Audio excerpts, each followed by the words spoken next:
So if that's okay, I'll start off with the housekeeping, but welcome everyone to the Conservation Celebrities Check-In. Very excited tonight to have Dave Harp, who we'll introduce in just a minute. But thank you for the people that are showing up. Big thank you to Verna, who's been coming to most of these. Thank you, Verna. I think people know Verna's fame of saving rockfish and now helping save the Delaware River. Nick Pagan, who's in charge of the Riverways Collaborative up in on the Delaware as well. Thank you, Nick, for joining. Jeff Horan, those that don't know, Jeff is a forest biologist with the U.S. Fish and Wildlife Service. We thought he was going up to Hadley, Massachusetts for a couple of weeks, but it's been 10 years or so, but founding member of the Beaver Institute, which is why we're just talking about beavers. But anyway, let me do some housekeeping. We'll introduce Dave, and again, welcome everybody. Well, for starters, this call is recorded. We're recording it because lots of people listen to the audio afterwards. And so we encourage you to listen to the audio or spread the audio after the call. Please do mute yourself. I see most people are muted. But if you do want to ask a question, please just don't jump in for crowd control. Please put the question in the chat box, and then we'll call on you to ask the question.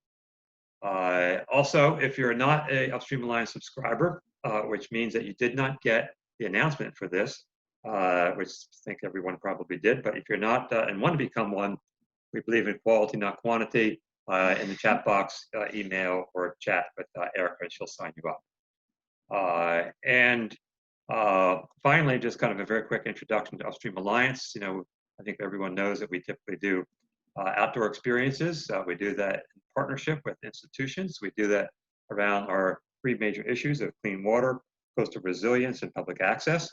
But in lieu of being on the water today, we're trying to do our best to kind of keep our community going and seeing from various experts like Dave Harp what's happening out there.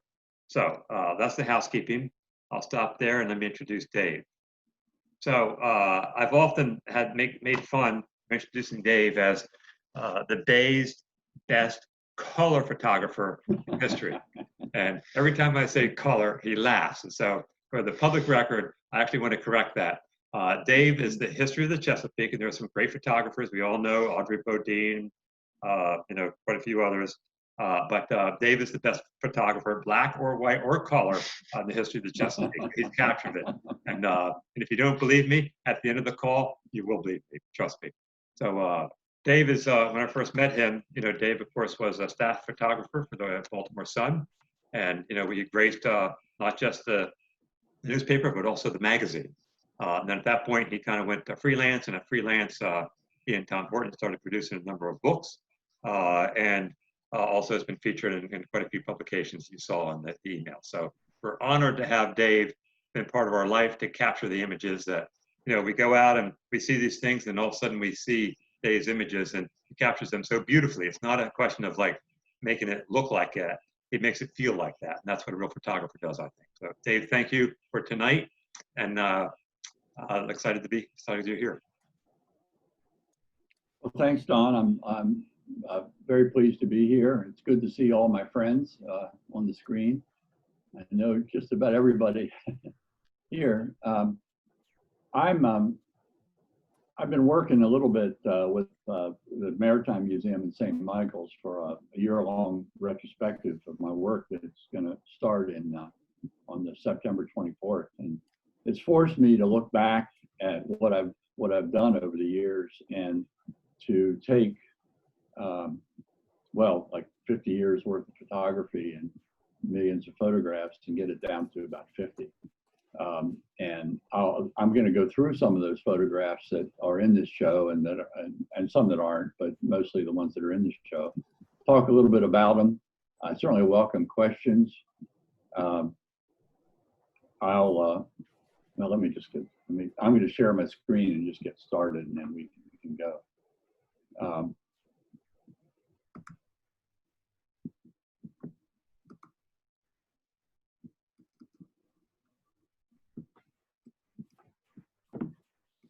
How's that? Perfect. Okay.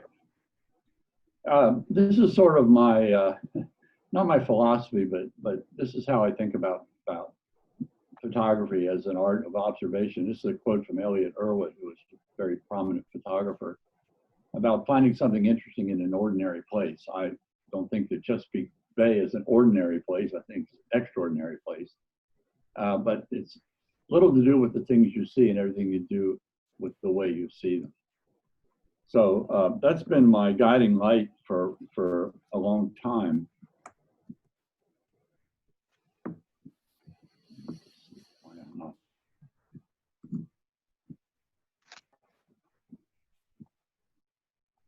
So I've been at this for, I was 10 years old here, sitting in the bow of a boat with my first camera.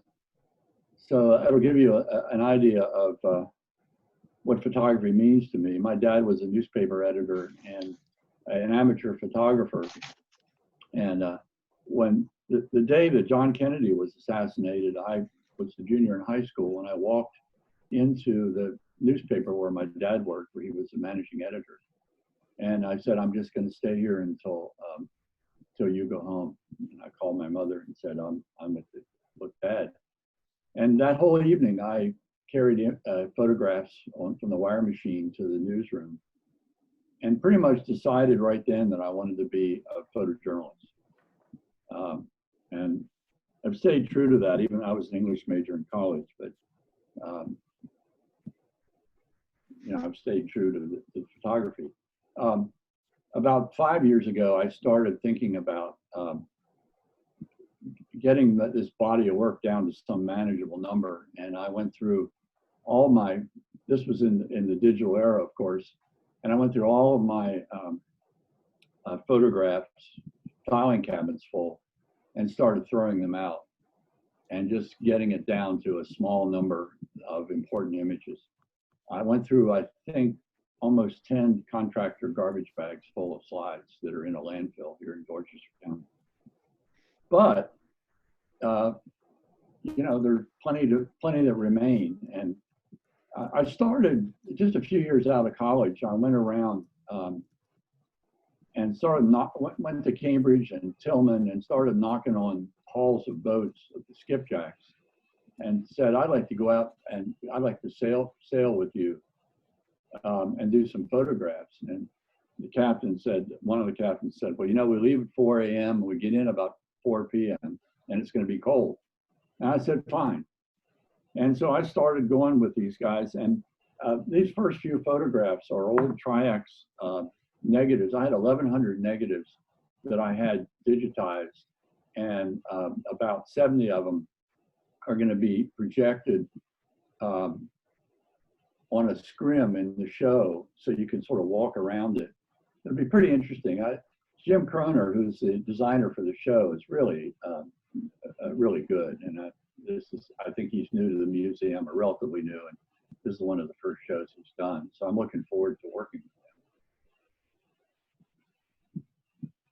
These are the guys that I spent the better part of 2 weeks with in the 70s, and put the images away in a binder and pretty much left them there for 40 years.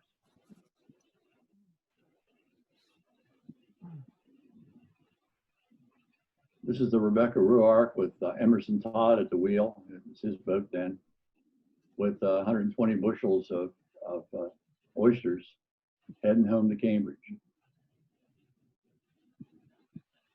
There's Emerson. Then I switched to color. Yeah, a few years later, I started shooting color. This is the same boat, different captain. Wadey Murphy. And I just started shooting Kodachrome, and a lot of these are scanned images, and some of these I'll show you some of the ones, like this one will be in the show. This is the Helen, Virginia. Let's see if I can get that bigger. The Helen, Virginia heading out at sunrise off Howell Point. They all used to meet, all the skipjacks would meet off Howell Point, at least in the modern era, to try out all their gear and all in the first couple of days of the season, and then they would take off from there. This is a guy named Terry Warwick. I always loved that. Terry had my middle name. My middle name's Warwick. So I got to know him a little bit. And the captain said it's cold out there. But this, what I didn't know at the time was a lot of this work was the end of the sail era for the skipjacks. Things have changed rather dramatically since then for the oyster, certainly. This is much more recent. This was just 5 years ago or so, a book that Tom and I did on the chop tank. You know, when I started at the Sun magazine about 1980, I was assigned to do a story on Smith Island with Tom Horton, and I sort of knew who he was. I'd read some of the stuff in the Sun, but I'd never met him. And I went over to the newsroom desk where he should be sitting, and sitting there were a pair of size 14 green high top sneakers full of mud. So I knew I was in the right place. And I later met him, and we started going out. This is that fleet shot I was telling you about. This is about 1980 something, 89, when they're dredging. So we started going out doing stories on bay stories, and we found that the editors really didn't know where we were and didn't care as long as we came back with goods. So we developed a working relationship and a friendship that's now about 40 some years long. And Don said we've done 5 books. In fact, this shot was made from the bow of Tom's double kayak when we were working on the chop tank book. There's another one that I'll tell you about. This is Russell Dukes and Al Collins working with gill nets, and the red net. I was out with these guys the day before, and I saw the weather forecast and said, "I'm coming back tomorrow. We're going to be in kayaks." And they said, "Well, we'll get the red net out for you." So they were very good about it. There it is.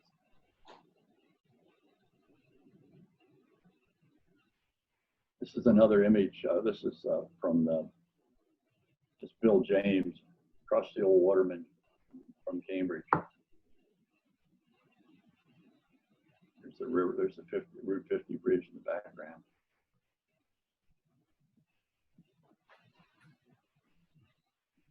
Fred Pomeroy and his dog Spray. I just thought this is a quintessential waterman, you know, with a Chesapeake Bay retriever. This was from the first book that Tom and I did. I was out with a pound netter out of Croner and caught this big drum in the pound net. I was up on the top of the cabinet and said, "Hold that fish up." It's the only big fish you got. This was the cover of our chop tank book. This is a very expensive photograph to make. I had a light set up, a strobe with a radio remote. I had it clamped to the side of the boat, and it's a little windier than it looks there, and the boat was going back and forth, and the flash ended up in the water. I've lost gear over the years. Opening day of oyster of tonging season, when crabs, this is a few years back when crabs were not doing well and everybody was out. And I have a friend, Neil Kay, who had a helicopter and was really gracious about picking me up and taking me up. We didn't have budgets for those kind of things, so he was really great. He's a forensic psychiatrist, but really good pilot. This was Broad Creek. And you see the pressure on the resource when you see this number of boats in the small creek at the opening of the season. And by the end of toward the end of the season, you know, they were all gone. They were having a hard time catching anything close to a limit. This is at Clayton's in Cambridge, and the lady on the left was one of the last people, local people picking crabs there. And this is the other lady, Nicey and Charlotte Jones. We call them the Jones sisters. That's Nicey, that's Charlotte. And it's just really interesting. I spent a lot of time in there with these ladies, and also, of course, with the H-2B visa people, that women mostly that we're picking. And this is Magdalena Mata, who was also, she has picked 50 pounds of crab meat in a day. 50. Can you just imagine that? And of course, just beautiful crab meat, the way they do it. This is probably the most telling. This was in the book. Nicey and Charlotte in the foreground, and the rest are Hispanic women. Of course, now it's all Hispanic women. They just can't get local people to do the work. It's hard work. This is I.T. Todd. He was had a crab picking or a seafood packing house in Crisfield. His son now runs it. He was one of the last 2 or 3 people born on Holland's Island. This was set up with a bunch of strobes and all years ago. Again, it's an old Kodachrome that I've scanned. Harvey Corbin, who was in Beautiful Swimmers, he was one of the crabbers that Willie Warner went out with. And Morris Marsh were subjects of in our film. We went back, Beautiful Swimmers Revisited. We went back 40 years after the book was written and did that hour-long documentary. And they were still crabbing at the time. I imagine they still are. This is a fishery that is no longer. I was out with Lonnie Moore crab dredging. And it was so amazing to me that this is Jackie McCready. They could pick up an armful of crabs and basically make a bushel in one fell swoop. And it was a really rough day. One of the boats sank and 3 people died this day. This is the, I can get this up bigger, yeah. I guess, can everybody see these all right? Oh, okay.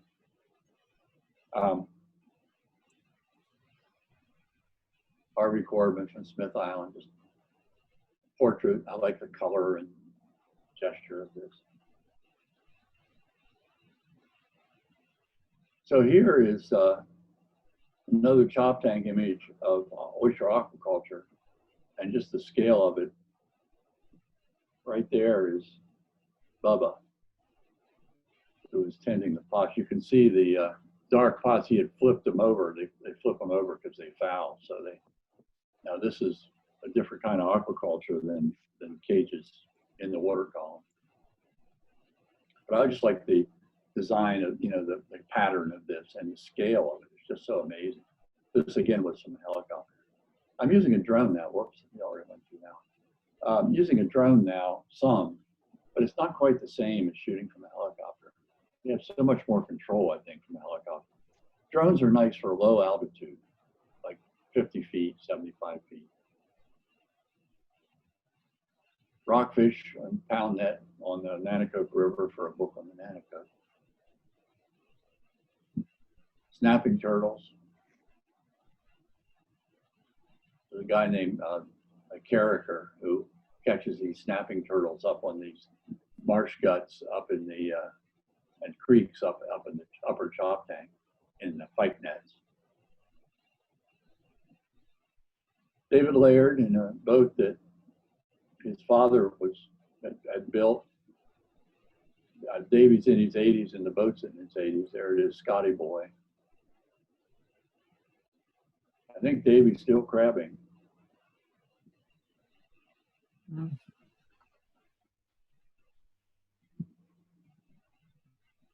Edward Harrison, another old Kodachrome scan. Legendary waterman.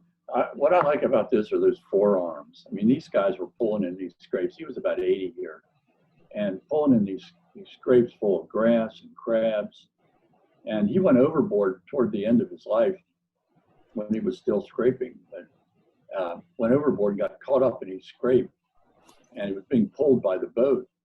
And his son was nearby and grabbed him and got him on board. They got him to a hospital and checked him out. He went out scraping the next day.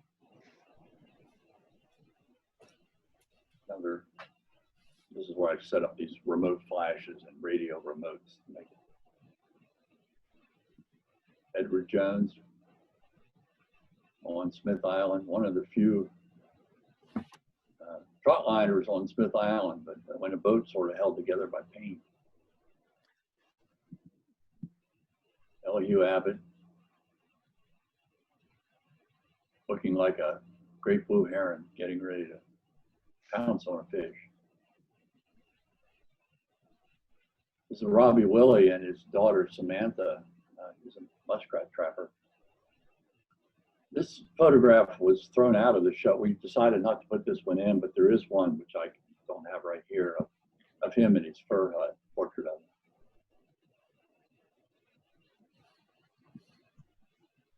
Alan Smith, walking the marsh with his dog Luke, Smith Islander.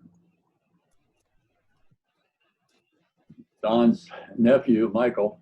This is one of Don's trips years ago. I think we were coming into Holland Island for the night. Wind came up. We had a pretty good sea. I remember surfing in.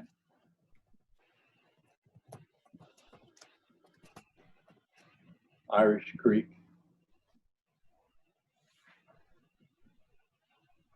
The meanders are really what best characterize the bay that I love. I love going, I mean, getting out in the main stem of the bay is just boring to me as a photographer, but getting up into these creeks and guts and certainly Don Ball has taught me a lot of this and pointed me to these places, taken me there over the years.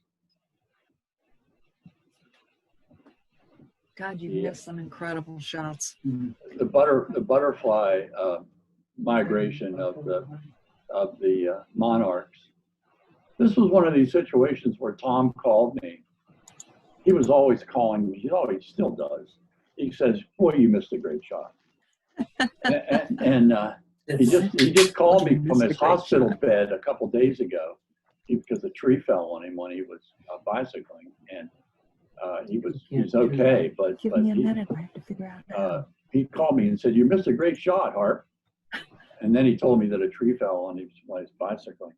Anyway, he called me the night before and said, I was just out on the Wacomico River, Upper Wacomico, and right at dusk, all these butterflies were coming into this Ivorfrutescens bush. And I was in Baltimore. And I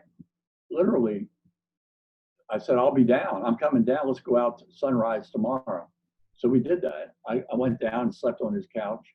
Got up the next morning before sunrise. We went down and they were all there just slowly flapping their wings. And then when it hit 50 degrees, they started flying. That's when I grabbed this. I think some of you might be in this. I can't remember who was. This is on Broad Creek or Barron Creek. This is another one of those shots when I was this was the same day as I shot those watermen. I told Tom, we were in the double and I was in the front. So I said, there was a heron sitting right in that gap, just sitting there. And I said, Tom, just paddle real slow toward the heron. I'm going to get a photograph of him. So I was ready and had my motor drive ready to go. And I got a whole sequence of this bird taking off. But this was the absolute moment of flight. I love it. It's here in my office, a big print of it. It's a personal favorite. Soybean field in the snow. After I made this photograph of Canada geese, I stopped photographing pretty much Canada geese because I said, I'll never do anything better than this. This was a remote camera on the Choptank River, on our Choptank book. I wanted to get that close-up view of a nest, but also not a long lens where you're throwing everything else out of focus. I wanted to get the sense of the river. So there was a nest on top of a duck blind, and I put the camera up and kayaked out with a remote control. And when the birds came back to the baby in the foreground never left the nest, but the adult came back in, and that's when I got this portrait. I love the eyes. Notice the red eyes of the juvenile and the yellow eyes of the mom or dad. Diamondback terrapin coming up out of the sand, out of a nest, and heading for the water. I'm in his way. Big guy with a camera is in his way, and he looked at me, stopped. I got out of the way and went onto the water.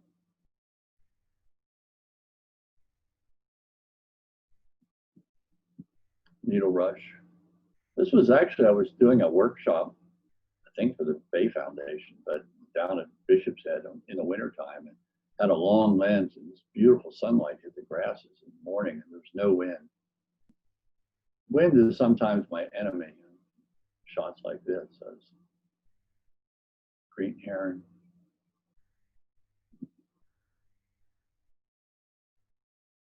This was became the cover, paperback cover of Water's Way, first book that Tom and I did. This was from my front yard when I lived in Riverton on the Nanticoke. And the boat in the background, it's the Chesapeake. Pickerelweed, just the juxtaposition of a nice, hazy, foggy August morning, July or August morning. My Cubist ode to cubism here. Crab pots at Kenny Heath's, or Eddie Heath's crab pot factory in Chrisfield. Don't need to say anything about that one.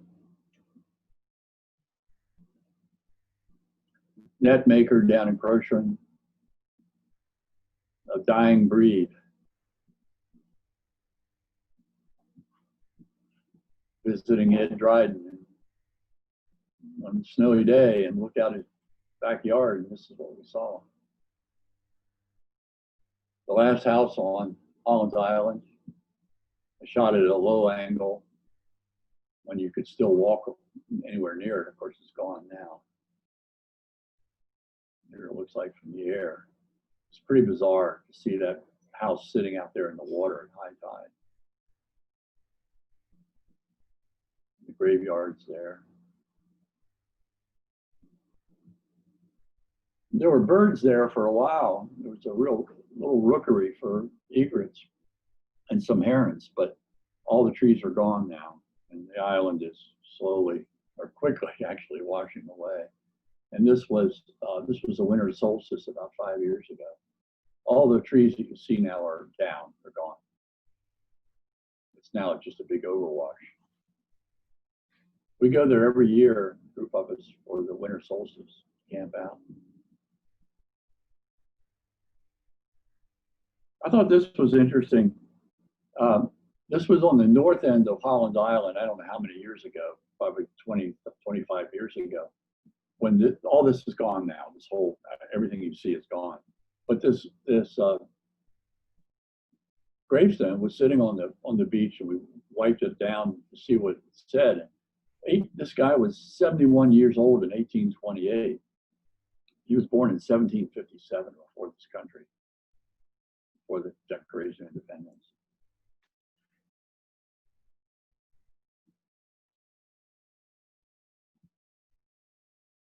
Climate change, sea level rise, storms, Smith Island. We did a film, High Tide in Dorchester, a few years ago, which I think this next film is sort of be a sequel of sorts. But we talked about these issues. This is my Hopper-esque light of a house and crescent moon on Smith Island.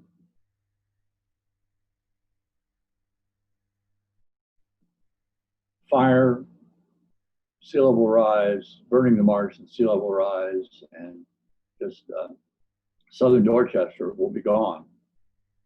These trees were probably stressed by fire, but it's the rising tides that are really killing all these trees. I call this shot migration, because Blackbirds were going from one tree to the next. They were migrating very short distance. Shoulders Wharf Road at high tide. This is almost every month. Doesn't take much. Okay, here's my suggestion for the Chesapeake Bay Bridge. This will solve all our problems, is to allow only bicycles on it. This was about, my God, many years ago, 20, 25, 30 years ago, maybe. I was in a helicopter. It was cycle across Maryland, and they had closed down the Bay Bridge to allow people to cycle across it. This was before the bridge walks and all that stuff. But it's just that color and all these little people with bicycles and the curves. This was when I was at the Baltimore Sun. This is the last lightkeeper on Chesapeake Bay. His name was Romali, Thomas Point Light. And I left. I spent some time with him in the lighthouse. And then when I left, I said, just put the flag up and down a few times. We're going to go circles around it when the Coast Guard picked me up. So he did. This is a resulting photograph. This is the Fresnel light that was in that lighthouse. It's now in some Coast Guard commander's office in DC. And that's Romali up by the Fresnel light. But he was the last human lighthouse keeper on the bay. This would have been about the mid-80s. Tangier Island.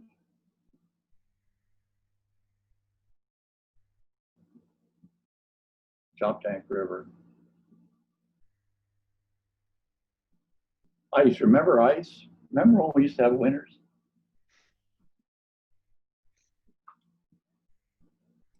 There's a tundra-swan landing in a cove, Black Walnut Cove, off the tip of Tillman, near Tillman Island. And there was a guy feeding swans, and I was set up and shot a bunch of frames, and this was the one that was in focus of a swan landing. I sold this to pilots. You could see the curvature of the wings. You know, his full flaps. He has his landing gear down.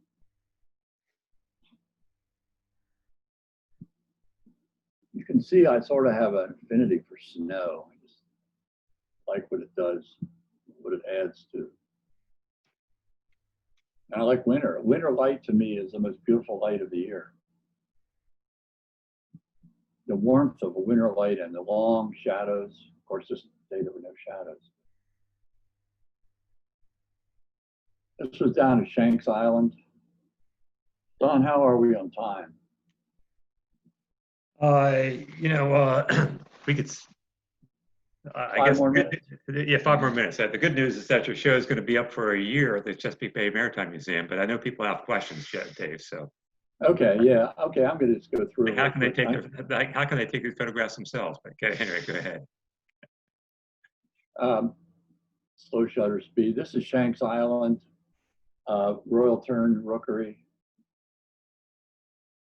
This was on a Fisher's Head to Tangier trip, getting up early in the morning on Goose's Island. Just that beautiful light. One of my favorite spots down in Lower Dorchester. A tree that no longer is there. I went back to rephotograph this and it was gone, fallen over.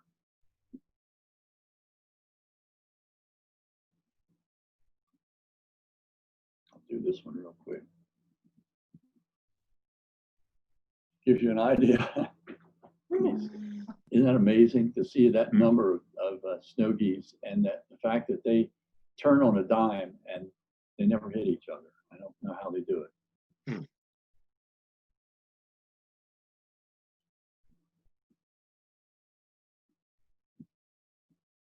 Okay, let's open up for questions. I'm just gonna. I can, let me go back. I think we're getting near the end of, yeah. I do want to show one last photograph. This is a photograph that has great meaning to me. You know, it's an okay photograph. It was sunrise on the winter solstice 8 years ago. And I made this picture because I go out every year on the winter solstice to make the photograph. And I went home and took a shower and drove to Washington, and my granddaughter was born that day. So this is the sunrise on the day that she was born. I made a print of it. It's in her bedroom. But it has a lot of meaning to me personally. So I wanted to end on that. So questions, comments? Yes, I got a question, Dave, but then I'll open up to the other in the chat box. But you know, first of all, I mean, I know I can speak for everyone else. It's just, oh my God, but incredible images. So I'm curious about the story that these images tell. I mean, this is your life's work. And so, I mean, in a lot of ways, the images speak for themselves, but what's the story that you hope that your life's work tells? Well, I think a place in time would be one thing. Obviously, I work for the Bay Journal now, and I spend most of my time going out photographing people who are doing things to try to fix what we've screwed up. Science, I believe in science, and I think working in that gig right now to me is more important than just about anything else I do. But I think I just want to photograph a place in time. This is what I saw in the years that I was living around the Bay and with my camera, and just a love of place, a passion for place. The people, the animals, and I just want to I want to protect it. I want it to be fixed. I want it to be as beautiful as it can be and as clean as it can be. Great story. Thank you. Hey, so Verna, you had a couple of comments and questions. Do you want to, ask one or make one comment or go from there? Just thanks, David. This is just so amazing to see one after another. I had one question on the Holland Island, which is kind of a name, but was there any attempts to save any of those monuments? The gravestones? Mm-hmm. Yeah, there hasn't been, as far as I know. I think, and it's one of my, certainly my desire. I would love to be part of a crew that went over there and took those stones and put them someplace where they will remind people who lived there. But I think many of them are going to be underwater soon. Some of them some of them definitely are underwater now. There are gravestones all over the bay now underwater. So I don't think, when we went out there once with IT Todd, as I said, he was one of the last 2 or 3 people born there. And Bob Madden, who was my mentor, he was a very, very prominent National Geographic photographer and a dear friend. I mean, we've been friends for 40 years, 50 years. He just had his 80th birthday and just went to his party. But he went out there working with Horton on a story, on the Bay story, and for National Geographic. And we took IT out there, and I went, and IT saw a gravestone of his aunt, Missouri Parks. And he said, I would really like to take that back with me. So we said, oh, okay. Well, you know what a gravestone weighs when you're walking through a marsh? It's pretty difficult. We got it to the boat, we got it in the boat, and we took it back, and it was in his backyard laying flat, probably still is, until he died about, I don't know, 6 or 7 years ago. But there's one of them that is saved, yeah. Go ahead, Vern. Just one other quick thing. I've been watching the National Parks series, and the impact of photographers on saving our heritage is phenomenal. And so you're bringing these photos to people, as Don's bringing people out on the water, is a wonderful opportunity to keep the bay. So, well, thank you. It's certainly a goal. I put together a little mission statement once, and it was about Aldo Leopold's notion that land should be treated as a community and not as a commodity. And I have it printed here in my office, and that quote.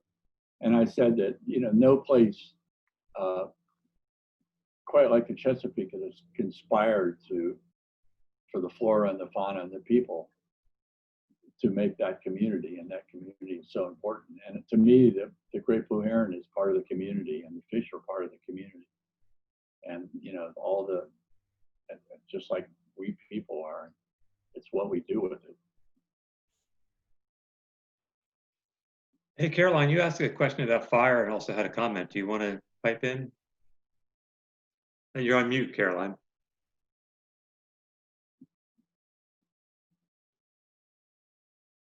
There you go. As someone who is trying to be a photographer, I'm totally awed and inspired, and I'm going to go out and shoot the snow and the geese and everything else. But you mentioned fire as one of the destructive forces on these islands, as well as high tides and I guess erosion.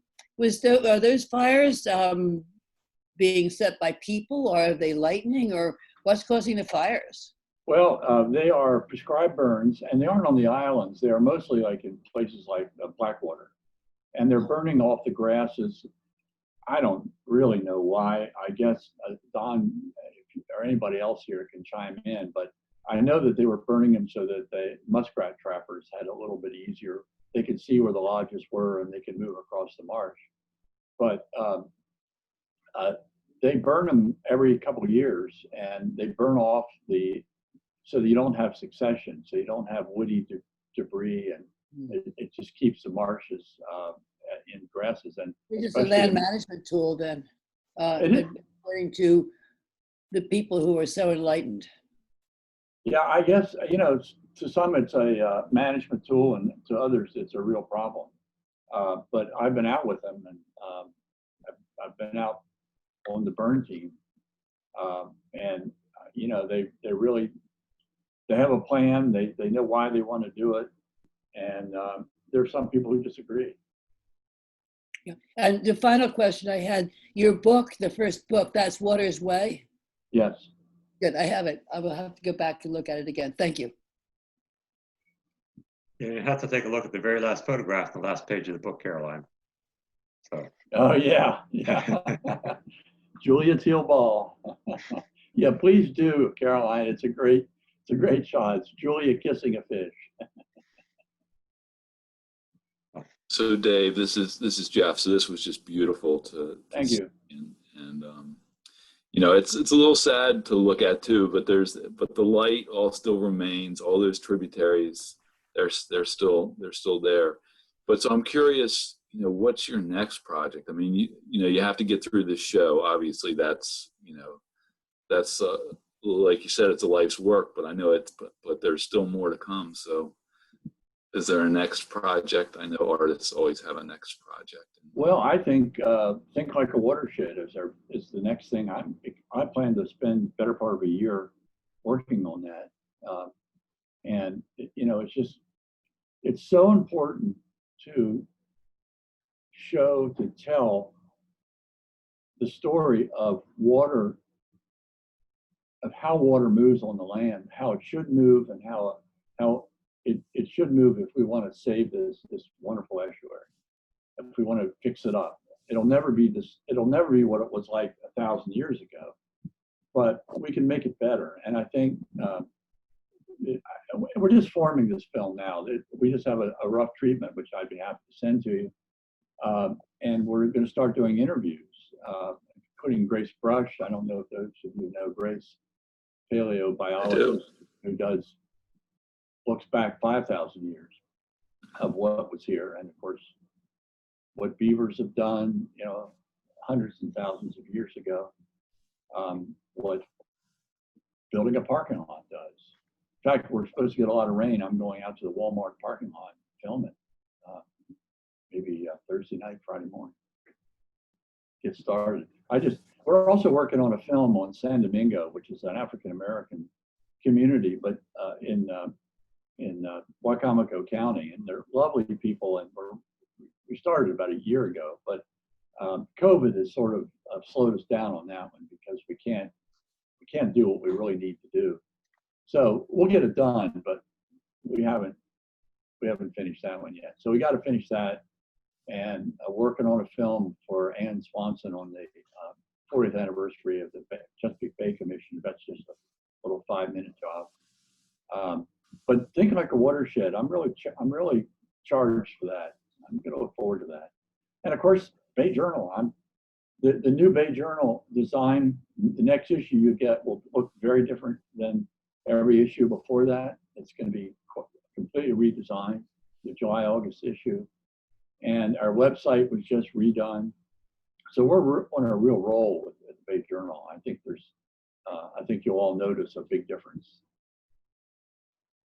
Thanks for sharing. Verna tried to teach us a long time ago how to think like a watershed. And we're all still trying. Well, Verna's responsible for me working for the Bay Journal. So that's been 10 years, Verna. Thank you, Verna, for so much. Hey, Walter, I saw you put your hand up. I wasn't sure if that was on purpose or not, but Walter Brown, do you have a question or a comment?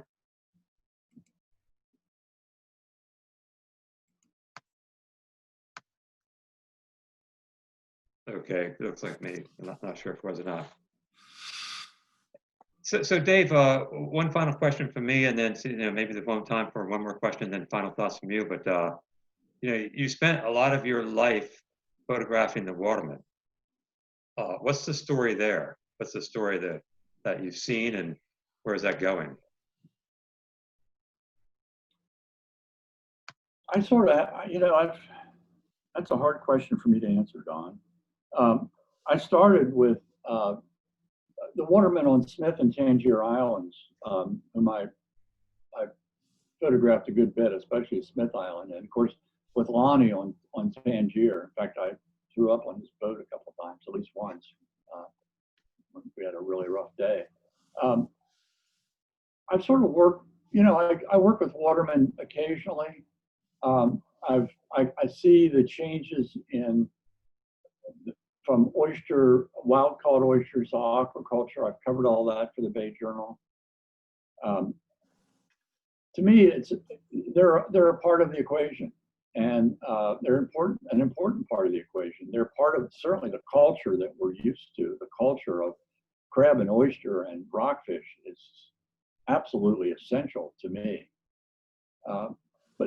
But also I move beyond that, and I go. That's why it's important for me to photograph coneflower or the hibiscus blooming at sunrise and things like that. Because to me, it's just the land is just a big community, and I keep going back to that. And watermen are part of it. And I've had my good days and my bad days with watermen. I've disagreed with them, but for the most part, I think they're an important part of the culture, and we need to figure out how we can sustain what they want to do.